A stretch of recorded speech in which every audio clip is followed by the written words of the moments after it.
Hello friends, welcome to Indian study पर आपका स्वागत है। दोस्तों, आज की इस वीडियो में मैं आप लोगों के लिए हिंदी का टेस्ट लेकर के आया हूं, जो कि आपके आने वाले एग्जाम यूपी जेल वार्डर के लिए बहुत ही ज़्यादा इंपॉर्टेंट है। तो वीडियो को एंड तक जरूर देखिएगा, क्योंकि लास्ट में मैं आपसे क्वेश्चंस भी पूछूंगा और उसका आंसर आपको कमेंट बॉक्स में बताना होगा। टेस्ट को स्टार्ट करने से पहले दोस्तों एक बात आपको बताना चाहता हूँ। दोस्तों, अगर आप घर बैठे यूपी पीएससी की तैयारी करना चाहते हैं 2021 के लिए, और ऐसे जो स्टूडेंट जो इंग्लिश मीडियम से हैं, तो आप लोगों के लिए वीकेंड के लिए एक कोर्स लॉन्च कर रही है अनअकैडमी, जो कि 24 अक्टूबर से स्टार्ट भी हो चुका है। इस कोर्स की फीस है 8,400।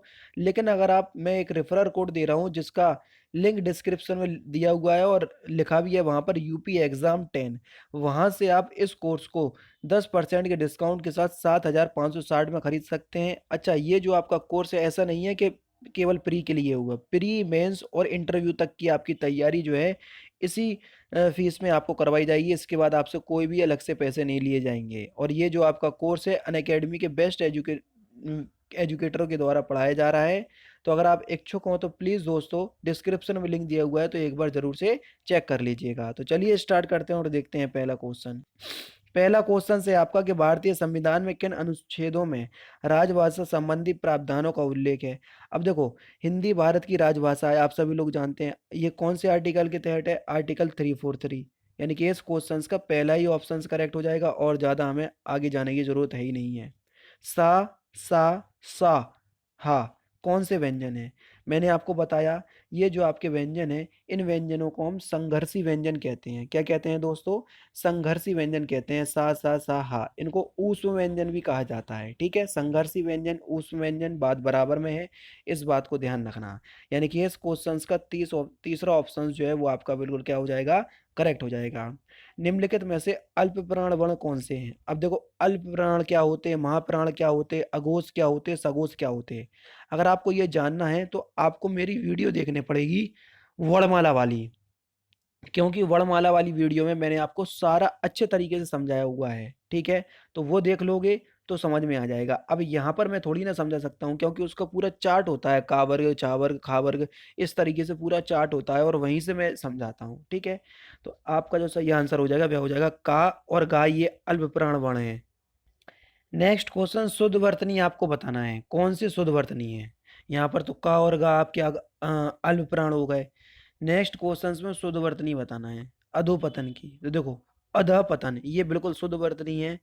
तीसरा ऑप्शन बिल्कुल करेक्ट है। राकेश का सही संधि विच्छेद, संधि की बात करें तो कौन सी गुण संधि होगी? अब राकेश का सही संधि विच्छेद क्या होगा? तो राकेश का सही संधि विच्छेद हो जाएगा आपका ऑप्शन नंबर राका प्लस ईस, चौथा ऑप्शन करेक्ट हो जाएगा। दयानंद में प्रयुक्त संधि बताइए कि दयानंद में कौन सी संधि है। इंपॉर्टेंट क्वेश्चन है और सिंपल भी है, बता भी सकते हैं, जल्दी बताओ। दयानंद में तो आपका जो सही आंसर हो जाएगा वह क्या हो जाएगा? ऑप्शन नंबर बी, दीर्घ संधि। अब देखना, इसका संधि विच्छेद करो, दया प्लस नंद, बड़ा आ और छोटा आ मिलके बड़ा आ बनाएंगे, और जहाँ बड़ा आ, बड़ी, बड़ा ऊ बनते हैं वहां दीर्घ संधि होती है। तो तीसरा ऑप्शन करेक्ट। निम्नलिखित में से किस शब्द में प्रत्यय लगा हुआ है? सागर, नगर, अगर मगर और जादूगर। बताओ। तो आप सभी लोग जानते हैं कि सागर में नहीं है, नगर में नहीं है, अगर मगर में नहीं है, जादूगर में प्रत्यय लगा हुआ है, गर प्रत्यय। तो चौथा ऑप्शन करेक्ट हो जाएगा। संस्कार शब्द में किस उपसर्ग का प्रयोग हुआ है? देखो, उपसर्ग किसी भी शब्द के आगे लगाए जाते हैं और प्रत्यय पीछे। संस्कार में कौन सा उपसर्ग है? तो यहाँ पर सम उपसर्ग हो जाएगा। ठीक है, तो यानी कि पहला ऑप्शन करेक्ट। अब कुछ लोग दूसरा ऑप्शन सोचेंगे, कुछ लोग चौथा ऑप्शन भी सोच सकते हैं, तो थोड़ा ध्यान देना, क्योंकि ऐसे क्वेश्चंस आप अक्सर गलत करके आते हैं। ठीक है, नेक्स्ट क्वेश्चन, शब्द रचना के आधार पर बताइए कि कौन सा शब्द योगरूण है। जल्दी बताओ, कौन सा शब्द योगरूण शब्द है? तो आपका सही आंसर हो जाएगा जलज। जलज शब्द जो है वो एक योगरूण शब्द है। चौथा ऑप्शन बिल्कुल करेक्ट। लंबोदर में कौन सा समास है? लंबा है उदर जिसका, कौन है? गणेश जी, और गणेश जी भगवान है हमारे, और भगवान के नाम अधिकतर कहाँ पर लिए जाते हैं? बहुव्रीहि समास में। तो यहाँ पर चौथा ऑप्शन करेक्ट हो जाएगा। समास का शाब्दिक अर्थ क्या होता है? ये क्वेश्चन पूछा जा चुका है यूपी पुलिस कांस्टेबल में। समास का शाब्दिक अर्थ क्या होता है? तो समास का शाब्दिक अर्थ होता है संक्षेप। पहला ऑप्शन करेक्ट। नेक्स्ट क्वेश्चन, निम्नलिखित में से एक वाक्य को पढ़िए तथा उसमें कारक के सही वेद को पहचानिए। हे प्रभु मेरी इच्छा पूर्ण करो। अब देखो जहाँ डंडा बंदी लग जाता है तो वहां पर एक ही कारक होता है, संबोधन कारक। अच्छा, कल मैंने आप लोगों को एक कारक बताया कि राम ने कि कोई चीज किसी को भेंट की थी। ठीक है, अब कल बच्चों का कमेंट आया कि सर वहाँ कर्म कारक नहीं होगा, वहाँ आपका संप्रदान कारक होगा। क्यों? क्योंकि कोई चीज वापस लेकर मतलब कोई चीज उपहार में दी जाती है, उसको वापस नहीं लिया जाता है, तो वहाँ संप्रदान कारक होता है। बिल्कुल ठीक बताया आप लोगों ने, मैं गलत नहीं कह रहा हूँ। लेकिन शायद वहाँ ऑप्शंस में नहीं होगा। अगर ऑप्शंस में होगा तो मैंने ध्यान नहीं दिया होगा, ठीक है ना। वहाँ मैंने कर्ता कारक लगा दिया, ठीक है। नहीं, कर्म कारक, कर्ता ने कर्म को, क्योंकि को कारक चिन्ह यूज हो रहा है तो कर्म कारक लगा दिया। तो ऐसी छोटी छोटी गलतियां अगर आप पकड़ते हैं तो बहुत ही अच्छी बात है, और मैं नहीं देख पाया तो उसके लिए माफी चाहूंगा, ठीक है। नेक्स्ट क्वेश्चन, बाल का स्त्रीलिंग क्या होगा? बाल का स्त्रीलिंग, अब देखो बाल का स्त्रीलिंग हो जाएगा आपका बाला। तीसरा ऑप्शन आपका बिल्कुल क्या हो जाएगा, करेक्ट हो जाएगा। अब बालक होता तो बालिका होता, ध्यान रखना, कई लोग बालिका ना सोच रहे हो। तो बाल का स्त्रीलिंग बाला होगा। कौन सा शब्द क्रिया विशेषण है, जल्दी बताओ। कौन सा शब्द क्रिया विशेषण है? तो आपका सही आंसर हो जाएगा तेज। तेज शब्द जो है वो एक क्रिया विशेषण शब्द है। भाववाचक संज्ञा बताइए। लड़कपन, लड़काई, लड़कापन और लड़काईपन। अब बताओ कौन सा इसमें भाववाचक संज्ञा है? तो आप सभी लोग जानते हैं लड़कपन एक भाववाचक संज्ञा का उदाहरण है। तीसरा ऑप्शन करेक्ट है। सभा में बीसियों लोग थे, इसमें विशेषण का कौन सा भेद होगा, जल्दी बताओ। बीसियों, बीसियों का मतलब कोई निश्चित नहीं है। सभा में 20 लोग थे, तब आपका ये निश्चित हो जाता। सभा में बीसियों लोग थे, इसमें कोई निश्चित बात नहीं है कि एक्चुअल में है कितने, बीसियों से ज्यादा हो सकते, ठीक है। तो यहाँ अनिश्चित संख्यावाचक होगा। ध्यान रखना, कई लोग इसमें निश्चित संख्यावाचक सोचेंगे, लेकिन निश्चित संख्यावाचक नहीं होगा। अब जैसे सभा में सैकड़ों लोग थे, सैकड़ों का मतलब हमको पता है 100 होता, लेकिन सैकड़ों लोग थे, अब कितने सैकड़े थे ये नहीं पता। अब जैसे बीसियों लोग थे, अब कितने बीसियों थे?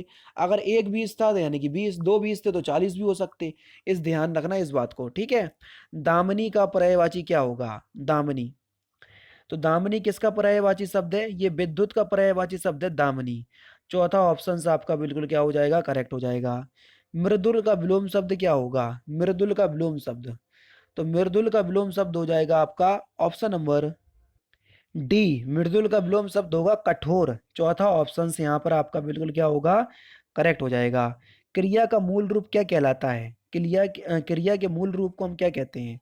तो धातु कहते हैं। क्या कहते हैं? धातु। पहला ऑप्शन करेक्ट। वाक्यांशों के लिए एक शब्द बताना है। ईश्वर को ना मानने वाला मनुष्य, रवि ईश्वर को ना मानने वाला मनुष्य है। अब ईश्वर को ना मानने वाले को हम क्या बोलेंगे? आप सभी लोग जानते हैं, जो ईश्वर पर विश्वास नहीं रखता उसको हम नास्तिक कहते हैं। तीसरा ऑप्शन आपका बिल्कुल करेक्ट। भारतीयों की बुरी दशा देखकर गांधी जी का मन द्रवित हो गया। अब बुरी दशा, इसका वाक्यांशों के लिए एक शब्द क्या होगा? बुरी दशा का मतलब होता है दुर्दशा, यानी कि तीसरा ऑप्शन बिल्कुल करेक्ट हो जाएगा। प्यारे बच्चों, दोपहर के समय सालू आराम कर रही थी। अब दोपहर के समय को हम क्या बोलते हैं, जल्दी बताओ। तो देखो दोपहर के समय को हम बोलते हैं ऑप्शन नंबर, तो मध्या बोलते हैं। क्या बोलते हैं? मध्या। दूसरा ऑप्शन करेक्ट। अच्छा, दोपहर के बाद के समय को अपराह बोलते हैं, ये भी याद कर लो, पूछ लिया जा सकता है, ठीक है। नेक्स्ट क्वेश्चन से आपका, देव प्रतिमाओं की जीवंतता एवं कलात्मकता फिल इन द ब्लैंक्स देखकर सभी विमुग्ध रह गए। फिल इन द ब्लैंक्स के स्थान पर क्या आएगा? देव प्रतिमाओं की जीवंतता एवं कलात्मक किसको देखकर? शुभश्री देखकर सभी विमुग्ध रह गए, यानी कि यहाँ पर फिल इन द ब्लैंक्स के स्थान पर चौथा ऑप्शन आएगा, शुभश्री, ठीक है। नेक्स्ट क्वेश्चन की तरफ बढ़ रहे हैं। अपने जीवन के उद्देश्य की पूर्ति के लिए तुम्हें फिल इन द ब्लैंक्स परिश्रम करना होगा। फिल इन द ब्लैंक्स के स्थान पर क्या होगा? तुम्हें अथक परिश्रम करना होगा। तीसरा ऑप्शन करेक्ट। अगर आपको यूपी पुलिस कांस्टेबल में सिलेक्शन चाहना है तो अगर आपका उद्देश्य ये है तो उद्देश्य की पूर्ति करने के लिए आपको अथक परिश्रम करना होगा, ठीक है। नेक्स्ट क्वेश्चन, निम्नलिखित में से वाक्यों के लिए शुद्ध रूप का चयन कीजिए। कौन सा शुद्ध रूप थे? इंपॉर्टेंट क्वेश्चन है। चारों ऑप्शंस पढ़ लोगे आपको आसानी से पता चल जाएगा। उसे अनुत्तीर्ण होने की आशंका है, यानी कि चौथा ऑप्शन यहाँ पर आपका बिल्कुल क्या हो जाएगा, करेक्ट हो जाएगा। कच्चे घड़े पानी भरना का अर्थ क्या है? तो इसका अर्थ क्या हो जाएगा? ऑप्शन नंबर बी, ठीक ढंग से काम न करना। नेक्स्ट क्वेश्चन से आपका कि छक्के छुड़ाने का अर्थ क्या है? Simple question, important question. छक्के छुड़ाने का मतलब है हरा देना, यानी कि दूसरा ऑप्शन करेक्ट। नेक्स्ट क्वेश्चन में आपको छंद पहचानना है कि इन पंक्तियों में कौन सा छंद होगा। निज भाषा उन्नति अहे सब उन्नति को मूल, बिन निज भाषा ज्ञान के मिटे ना ये को सूल। यहाँ पर कौन सा छंद है? यहाँ दोहा छंद है। पहचान बता चुका हूँ, पहले तीसरे चरण में 13-13, दूसरे चौथे चरण में 11-11 मात्राएं। जिस छंद में बाण्डलिक या मात्रिक प्रतिबंध ना हो वह छंद क्या कहलाता है? मैं आपको बता चुका हूँ, जिस छंद में ना बाण्डलिक छंद हो और ना मात्रिक छंद हो तो वहां पर आपका मुक्त छंद होगा। तीसरा ऑप्शन आपका बिल्कुल करेक्ट हो जाएगा। लेकिन अर्थ की दृष्टि से दो ही छंद होते हैं, बाण्डलिक और मात्रिक। ठीक है, ध्यान रखना। बड़े न हुजे गुणन बिनु बिरद बढ़ाई पाए, कहत धतूरे सो कनक गहनो गढ़ो न जाए। यहाँ पर कौन सा अलंकार है? तो यहाँ पर हो जाएगा आपका ऑप्शन नंबर सी, अर्थनांश अलंकार, यानी कि तीसरा ऑप्शन आपका बिल्कुल क्या हो जाएगा? करेक्ट हो जाएगा। नेक्स्ट क्वेश्चन, भाषा के आधार पर भारतीय राज्यों की पुनः संरचना की गई कब? तो कब की गई? तो 1956 में की गई थी, और आंध्र प्रदेश भाषा के आधार पर गठित होने वाला पहला राज्य बना था, आप सभी लोग जानते हैं। नौकर आज छुट्टी पर है, इस वाक्य में स्त्रीलिंग वाक्य इस वाक्य का स्त्रीलिंग शब्द क्या होगा? स्त्रीलिंग वाक्य क्या होगा, सॉरी। तो नौकरानी आज छुट्टी पर है, यानी कि नौकर का नौकरानी हो जाएगा। बस वहीं पर आपका सही आंसर हो जाएगा। नेक्स्ट क्वेश्चन 71-72 में आपको क्या बताना है? अनेक शब्दों के लिए एक शब्द बताना है, वाक्यांशों के लिए एक शब्द। अनुशासनात्मक कार्यवाही की प्रक्रिया के फलस्वरूप पद से नीचे उतरना, उसको हम क्या बोलेंगे? तो उसको बोलेंगे हम पदावनति। ठीक है, नीचे उतर रहा है तो पदावनति, और ऊपर जाते तो पदोन्नति। ठीक है, तो यहाँ का चौथा ऑप्शन करेक्ट। आयु में बड़ा व्यक्ति को हम क्या बोलते हैं? जो आपसे बड़ा भाई हो, तो उसको हम क्या बोलेंगे? ज्येष्ठ, यानी कि तीसरा ऑप्शन आपका बिल्कुल करेक्ट हो जाएगा।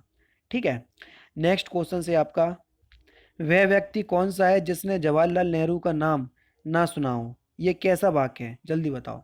तो ये जो है वो एक प्रकार का मिश्र वाक्य है, तीसरा ऑप्शन बिल्कुल करेक्ट। नेक्स्ट क्वेश्चन, वाक्य में उचित विराम चिन्ह लगाइए। उसने MA B.Ed पास किया है, अब बताओ इसमें कौन सा विराम चिन्ह यूज होगा? डिग्री है, तो आप सभी लोग जानते हैं उसने MA और B.Ed दोनों अलग अलग हैं, तो एम के आगे पॉइंट लगेगा। ठीक है, फिर यहाँ पर कॉमा लग जाएगा, फिर बी के आगे फिर पॉइंट लगेगा। तो ये हो गया MA और B.Ed पास किया हुआ है, यानी कि दूसरा ऑप्शन करेक्ट। कौन सा वाक्य शुद्ध है? इस क्वेश्चन का आंसर आप मुझे कमेंट बॉक्स में बताएंगे, और लास्ट क्वेश्चन है इसलिए। ठीक है, तो दोस्तों ये थे आपके पूरे 38 हिंदी के क्वेश्चंस जो कि मैंने आज की इस वीडियो में आपको कवर करवा दिए। वीडियो अच्छी लगी हो तो प्लीज़ दोस्तों वीडियो को लाइक और शेयर जरूर कर दीजिएगा। और अगर वाकई में इस वीडियो से आपको कुछ सीखने को मिला है तो वीडियो को 500 लाइक तक जरूर पहुंचाइएगा। तो दोस्तों फिलहाल की वीडियो में सिर्फ इतना ही। अगर आपको वीडियो पसंद आए तो प्लीज़ दोस्तों वीडियो को लाइक कीजिए, शेयर कीजिए, और साथ ही साथ हमारे चैनल को सब्सक्राइब करना ना भूलें, क्योंकि मैं रोजाना इसी तरह की वीडियोस आप लोगों के लिए लाता रहता हूँ। नमस्कार दोस्तों, जय हिंद, जय भारत।